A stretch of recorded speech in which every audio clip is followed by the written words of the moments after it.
Hello and welcome back to Death and Taxes, a private wealth podcast from Burgess Salmon. My name is Edward Hayes and I'm delighted to be joined today by my colleague Emma Heelis-Adams to discuss the budget implications for non-doms and international clients. Welcome to the podcast, Emma. Hi Ed, thank you very much for having me. Well, it's good to have you on board. There's lots of commentary out there from all sorts of people, including us, about what these changes are and what they might mean in various different circumstances. But we thought the goal of this podcast is to run through different categories of individual non-doms and perhaps those coming to the UK and talk about particular aspects of these new rules that will impact them and how they might see kind of different consequences to these changes going through.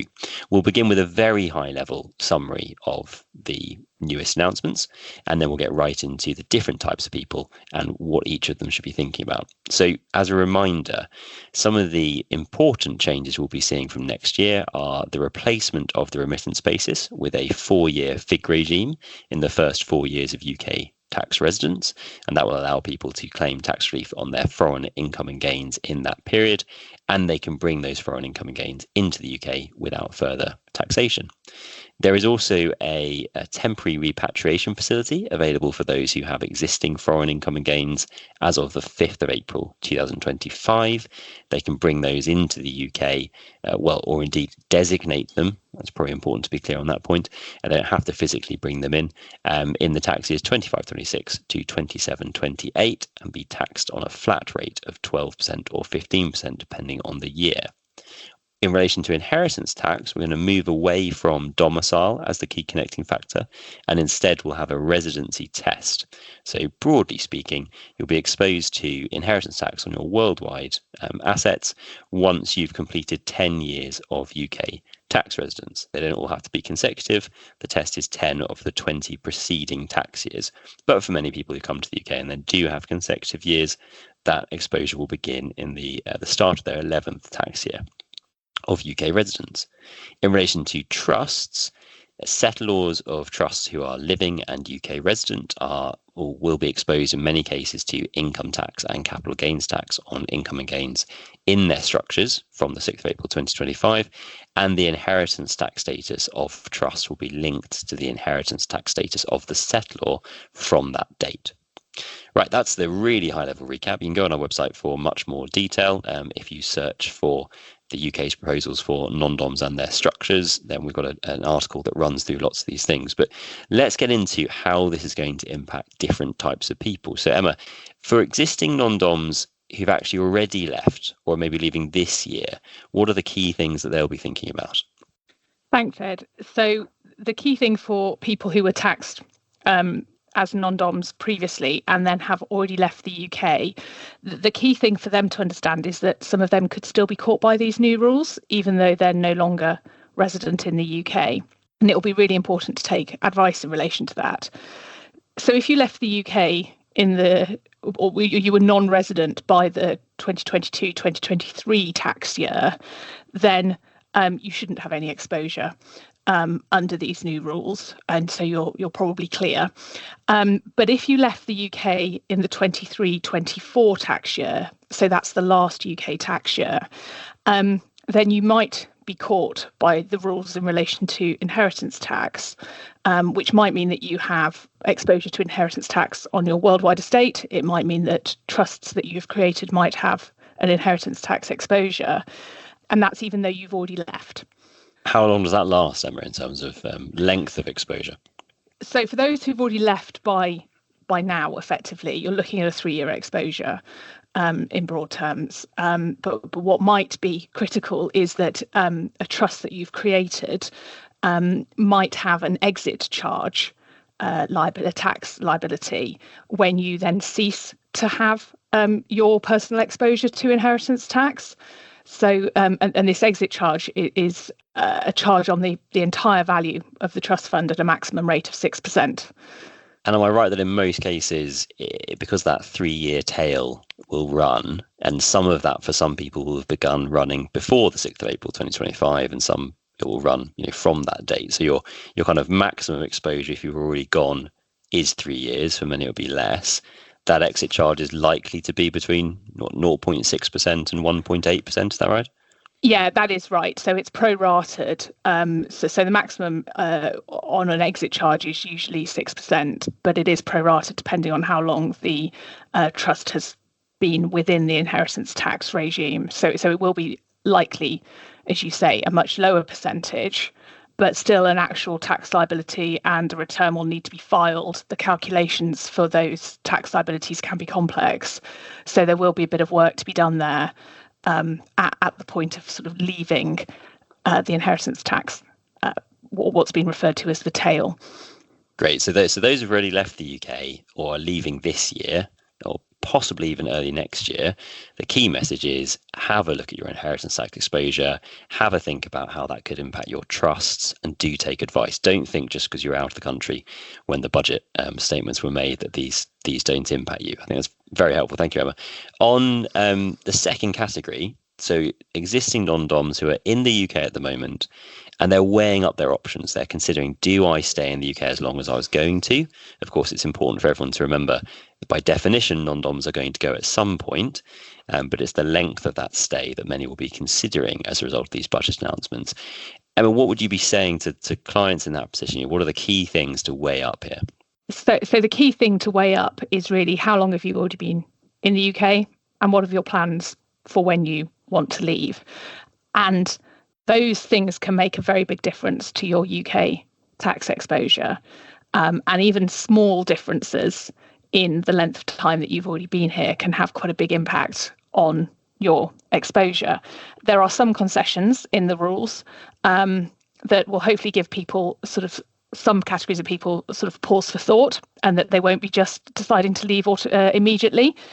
But the key question really for most clients is whether they're going to try to become non-resident in the current tax year, so that's 2024-25, or next tax year, 25-26, or whether they're going to stay longer than that into the 26-27 tax year. And for many non-doms, that could make a really big difference to their inheritance tax tail. It might go from being 3 years if you leave in the current tax year or next tax year to being 10 years if you leave the year after. So that's a really significant difference. And that's because there are some transitional rules that will apply if you become non-resident in the current tax year or next tax year. And is it worth saying there, Emma, that to become non-resident, you tend to have to leave quite early in the tax. We see this trap, don't we, that people think, I'll become non-UK resident in 25-26, but you've got to get out pretty quickly often for that to be the case. Yeah, absolutely. You need to be thinking of leaving around April 2025. So that gives you, 4 or 5 months to really put have a course of action and put it into effect. You may be able to stay for into May, maybe possibly into June, but you really need to be very careful about that and certainly take advice on how many days you can spend in the UK in the 25 tax year. Without being a UK resident. And for a lot of people, that will effectively mean looking at leaving next April. And for those who are going to stay, and at least for a few more years yet, what should they be thinking about in terms of the way these new rules are going to impact them? What are the big points? So first of all, if you're currently able to claim the remittance basis, you're going to have a really significant changed exposure to UK income tax and capital gains tax if you've already been in the UK for more than 4 years.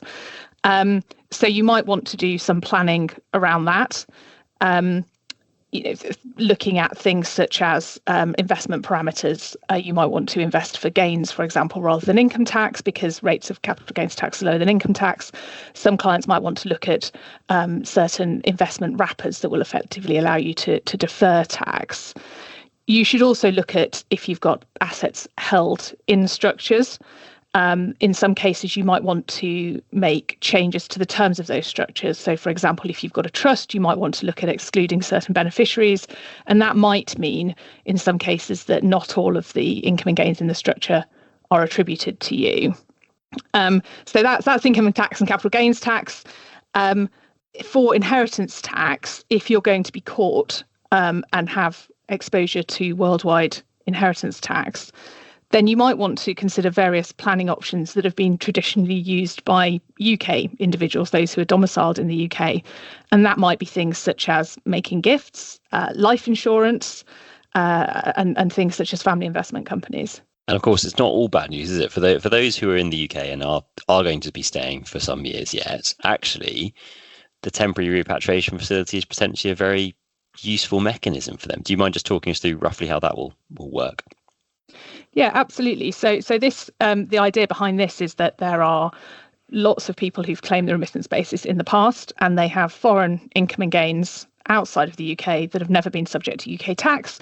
And from a policy point of view, the UK government would like those people to bring some of that money into the UK. And to try to make that attractive, there is a flat rate of tax, which is 12% for the first couple of years, and then it increases to 15%. And the idea is that you don't actually have to bring the funds into the UK. You can designate an amount that is your foreign income and gains outside of the UK, pay the tax on it, but you might not want to bring it immediately into the UK. It might be invested in other assets, for example. But what you've effectively done is then paid the tax on that, the income and gains, and then you can bring it to the UK at some point in the future. And for a lot of clients, that will be attractive for a couple of reasons. One, because it's a lower rate of tax than might otherwise apply to your foreign income and gains. And secondly, because you can, if you want to, take a more relaxed approach to how you calculate the income and gains. So at the moment, if somebody wants to bring foreign income and gains into the UK, they have to normally do quite a complicated exercise to work out exactly what income and what gains they have. Under this new approach, you could estimate a little bit more. And if you think you have a certain amount, you might then just put a little bit extra on top of that to make sure you've got a bit of clearance, and then not have to go through that complicated process, which can be time consuming and costly. And then feel free to bring that money into the UK without sort of being worried that you haven't undertaken the correct calculations. It certainly looks like a more pragmatic solution to this problem, doesn't it? Some of the things we've seen in the past, like business investment relief, which maybe sound good on paper, but actually are a nightmare to use. This actually looks like quite a well-designed mechanism. So hopefully we'll see clients taking advantage of that. And of course, as much as there were unpleasant surprises for some in the budget, I suppose one pleasant surprise was the fact that we can actually see trust distributions during this temporary repatriation facility window, which could benefit. Do you mind roughly summarising how that would work? Yeah, absolutely. So when I was talking before about how the temporary repatriation facility might work, I was talking about income and gains that an individual might have in their own personal name at the moment. But the rules can also apply to distributions that you receive from a trust. So if you have a non-UK trust that has income and gains that haven't been subject to tax in the UK, when a UK beneficiary receives distributions from that trust, they may have income and capital gains tax liabilities, depending on the income and gains that have arisen in that trust. And those distributions that a beneficiary receives can also benefit from the temporary repatriation facility. So you might want to look at taking a distribution from a trust, paying a flat rate of 12%, and then being able to bring it into the UK. So we are likely to see, I think, a number of beneficiaries taking advantage of that and asking trustees for distributions over the next year or so. And on timing for those people, of course, we want to stress, don't we, that some of this planning you'll be doing kind of early next tax year. Some of this planning we'll be doing late this tax year. We'll see things like trustees wanting to rebase assets to make sure the gains are pre-6 April 2025, and then distribute those gains effectively afterwards so they can benefit from this TRF 12% window. So the message for existing non-doms who are considering their options is, do take advice right now. Don't feel just because you're going to stay for a few more years that you can defer that advice until next year or later. There are things that should be done probably before the end of this tax year, at least to set you up for future tax years. So we've covered existing non-doms who have left or are leaving very shortly, and existing non-doms who think they'll be staying at least for a few more years. How about those coming to the UK? I mean, obviously, their positions can be very different to what it used to be. What do they need to be thinking about? So I think here there is some good news. because the new rules are somewhat simpler than the old regime. The old regime was based on the concept of domicile, and to a lot of people from many jurisdictions around the world, the concept of domicile was quite alien, and it was quite difficult for clients to understand what it meant. In a lot of cases, we're now removing that concept of domicile, and the connecting factor will be residence in the UK. And I think people find residence much easier to understand. We have the statutory residence test, which in most cases gives you a pretty clear answer as to whether you're UK resident or not, and allows you to plan in a much more straightforward way than you might have been able to when you had to consider domicile. So that will be good for clients in terms of having more certainty. I also think the new rules will be easier to make use of in practice. In the past, with the remittance basis, that worked by saying that you had to keep your foreign income and gains outside of the UK if you didn't want to pay UK tax on it. And that led to many clients having complicated segregated accounts, so accounts segregating income from capital, multiple different accounts, some quite complicated arrangements there. And actually, this new regime, the 4-year FIG regime, allows you to not pay any tax on your foreign income and gains and bring that money into the UK. And I think that will take away a lot of the need for segregation and make things easier going forwards. The downside, obviously, is it's only a 4-year regime as opposed to 15 years at the moment. One category of winners, if you want to think of the budget in terms of winners and losers, are actually existing UK expats, because under the old regime, a lot of expats would still have had exposure to UK tax, particularly inheritance tax, based on their domicile. And it was often quite difficult to argue that somebody who was originally from the UK had lost their UK domicile. And certainly it was sort of a grey area and created quite a bit of uncertainty. Under these new rules, once a UK expat has been outside of the UK for 10 tax years, they will be clear that they are no longer in scope of UK inheritance tax. But also, if they want to come back to the UK, they will be able to take advantage of these new rules. So they can use the 4-year FIG regime, and they won't have exposure to worldwide inheritance tax until they've been in the UK for 10 years. So that is good news, effectively, for the expat community. And I think we will see some expats who start to think about moving back to the UK and being able to do that in a more straightforward and advantageous way for tax purposes than they could have done in the past. Okay, well, I'm always a big fan of positives, that we can find the silver lining. So good to hear that there are some there. In terms of some of the fiddlier points for new arrivals, so comparing this regime to the old regime, you've mentioned already that it's obviously much shorter, but I'm conscious there are other, I suppose, practical aspects which make it in some ways less favourable as well. Yes, there are some downsides as well.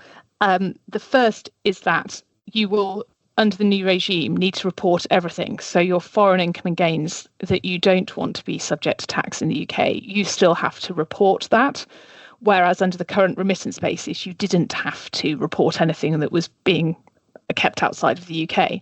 So there's a significant increase in the compliance burden in terms of what needs to be reported. There is also a shorter time period in order to make the claim to take advantage of the 4-year FIG regime. So the claim needs to be made by the end of January in the second year after the end of the relevant tax year. So you've effectively got a couple of years to make a claim, whereas under the existing regime, you had 4 years. So people do need to take advice in good time if they're planning on taking advantage of the new regime, to make sure they don't miss the boat in from a timing point of view. And on the pre-arrival plan, I've certainly spoken to some people who've kind of been saying, oh, brilliant, we don't need to do pre-arrival planning anymore. You don't need to set up segregated accounts and so forth before you come into the UK. And obviously that's a bit simplistic. Do you mind kind of talking us through why? Absolutely. So there are some sort of key timing windows that you still need to be aware of. So, for example, actually, once you're in the UK, and if you're planning on staying for more than 4 years, in that 4th year of residence, you might want to consider rebasing assets, because at the point of rebasing them in your 4th year, you won't pay any capital gains tax, and then moving forward, you'll have a higher base cost. And then there's also certain things you might want to do before you arrive. So in the past, as you say, people would have done quite a bit of pre-arrival planning, things such as creating segregated clean capital accounts. But there are still things to be aware of. So, for example, if you move to the UK and you have a personal company, and maybe you're the sole director of that company, when you move to the UK, that company may well become managed and controlled in the UK. If you're the sole director, that means that the company is subject to corporation tax on its profits, and the company itself won't benefit from the 4-year FIG regime. So any income and gains realised within that company are going to be subject to UK corporation tax.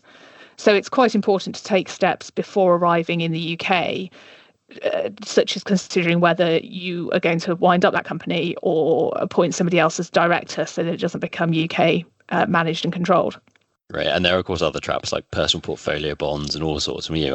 Our key message to clients is don't think that there's no need for pre-arrival planning anymore. But it is good to see that this new regime, I think, will be simpler for clients. It'll be easier to understand. Actually, the risk of human error has been reduced somewhat, and I think that's quite an attractive aspect for clients, us and other advisors like bankers and so forth. So we've covered off now people who are kind of leaving the UK, people who are non-doms who are staying in the UK, people arriving into the UK. Some people who could be in any one of those categories, I suppose, and who might find that their position is slightly different to what we've described previously, are those who are connected to countries which have an estate tax treaty with the UK. So actually, if you don't mind just quickly explaining why that's relevant, how it could be important, that would be fantastic. Yes, so double tax treaties are very important. The UK has a number of double tax treaties in relation to inheritance tax and estate taxes, for example, with the US and India, Italy, France, and so on. And the effect of those double tax treaties can mean that in practice, the rules are changed quite dramatically by the treaty. And so you are taxed in a different way to what you would be if the treaty wasn't there. So by way of example, the changes to the inheritance tax treatment of trusts will be almost completely nullified for some US persons because of the US-UK double tax treaty. Others might find that they don't have any tail for inheritance tax purposes when they leave the UK, or that some of their worldwide assets are not actually exposed to UK inheritance tax.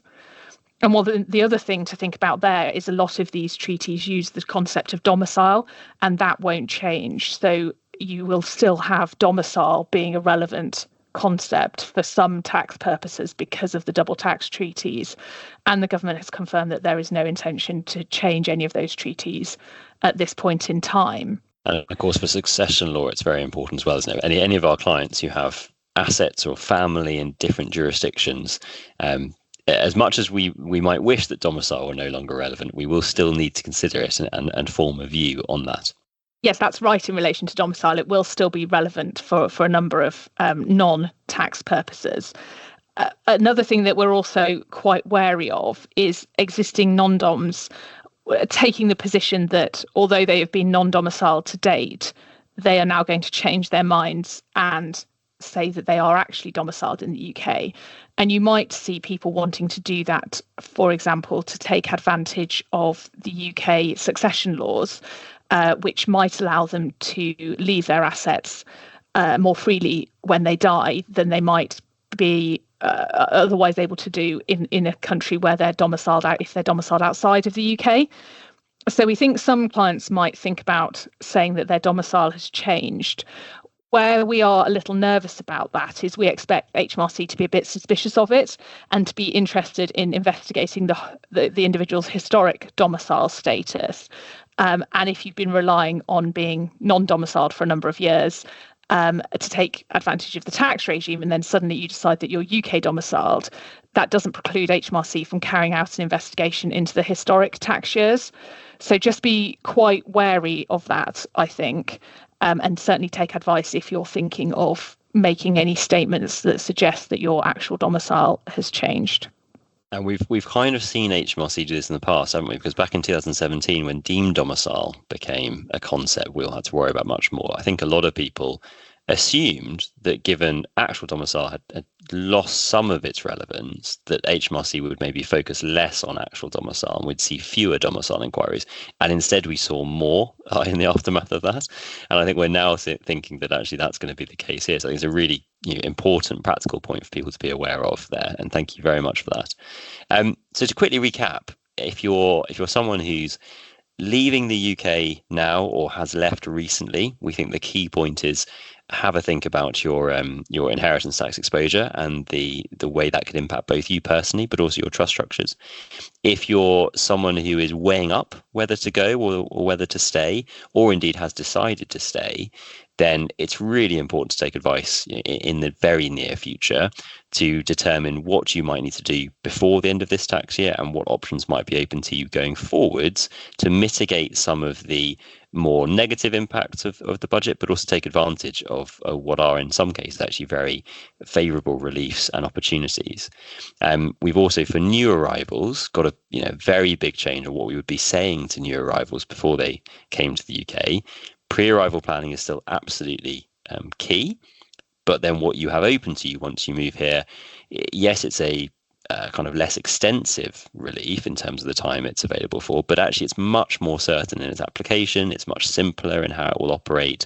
There will be plenty of people, I imagine, who prefer this new regime just because of the manner in which they'll be able to take advantage of it, even if it is not available for as long as the remittance basis used to be.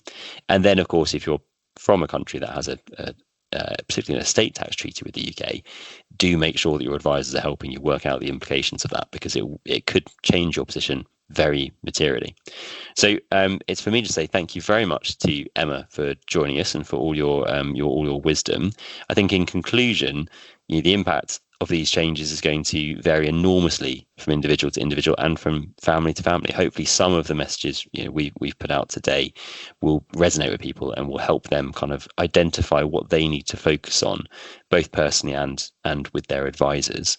And we look forward to bringing you another podcast in the near future. Thank you very much, Emma. Thank you, Ed. Thanks again for listening to this episode of Death and Taxes, the private wealth podcast from Burgess Salmon. You can listen to our previous episodes and get in touch with the team at Burgess Salmon on our website or on our LinkedIn page. We'll be publishing a new episode every Friday between now and Christmas, and the next episode focuses on entrepreneurs and business owners. So don't forget to subscribe, and thank you again for listening.